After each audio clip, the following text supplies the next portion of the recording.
Hi there, my name is Ian Sampson, and today I'll be talking about the No Child Left Behind Act. The No Child Left Behind Act of 2002 aimed to close educational gaps and ensure no child was left behind in terms of education. Its failures, however, was that it focused on standardized testing scores and had consequences for students, teachers, and schools across the country. The NCLB turned school success into a numbers game.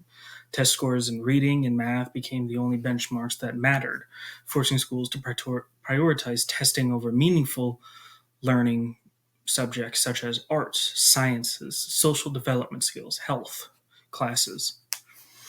Schools that failed to show adequate yearly progress, faced funding cuts and public labeling. Administrators fearful of losing resources or jobs for the school began emphasizing test prep and minimizing anything that could threaten performance data, such as disruptive students. In many districts, administrators quietly instructed teachers not to suspend or even discipline disruptive students anymore. Disciplinary data could hurt a school's rating and lead to state scrutiny under federal equity mandates, which could cause schools to lose funding for programs as well as even just general education funding. Teachers were losing control as disciplinary policies were softened. They were left to manage serious behavioral issues without any support from their administrations. Many were told to handle violent or disruptive in class students who were undermining authority and classroom safety on their own. The NCLB also created a system where struggling or special needs students were often seen as liabilities. Instead of being supported, they were sidelined to protect the school's test performance averages.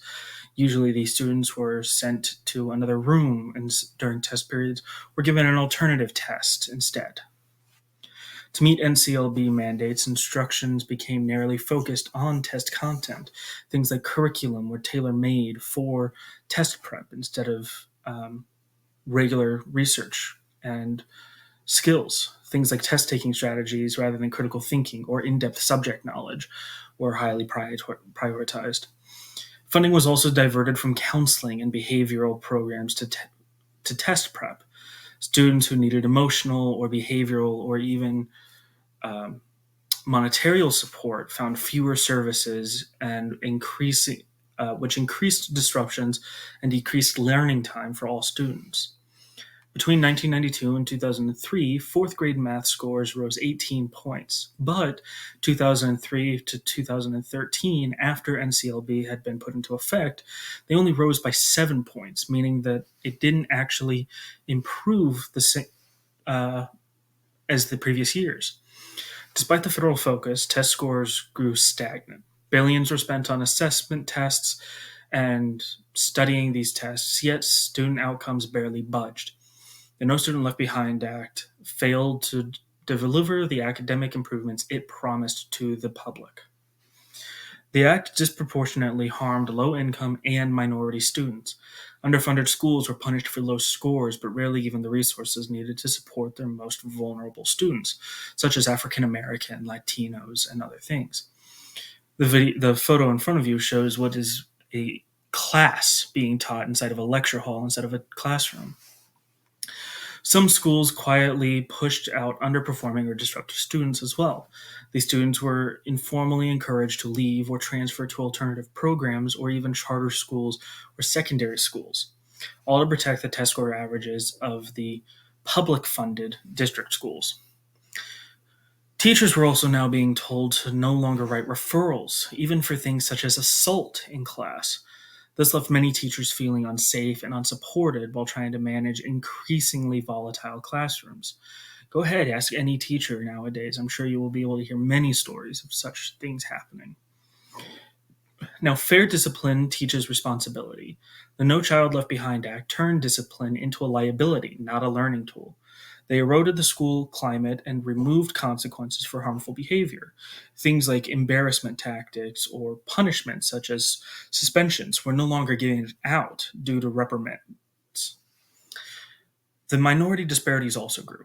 Fear of federal investigations led some districts to ignore behavioral issues altogether to avoid disproportionate suspension data, particularly among Black and Hispanic students. The result was more unsafe learning spaces, keeping disruptive students in classrooms. Now, the ESSA was the Every Student Succeeds Act, which was passed in 2015. This was supposed to reduce the federal control, but many of the NCLB era practices persisted. Teachers still feel the pressure to produce data over supporting students' needs and still focusing on test scores. Now, restorative justice was formed as a humane alternative to suspension or expulsion, but underfunded implementation meant no training or support. It was an empty term, not a real solution. Things like talking it out or even uh, detention and things of that nature were the solution instead of suspensions. Real accountability, true accountability, means support for our teachers and for our administrators. We need to be tracking growth, behavior, and well being, not just test scores. Schools should be evaluated on how well they serve all the students, not just their average or better than test performers. Reform must also include better funding for counselors and teachers, helping to train restorative practices and different tools for the classroom. Clear, consistent discipline policies from the administration to support teachers and protect all the other students learning in that same classroom also need to be there. The NCLB promised equity, but delivered fear and failure. We should be building schools that value academic and behavioral growth equally and finally give every child a fair chance to succeed instead of what we have now, a failed system. Thank you.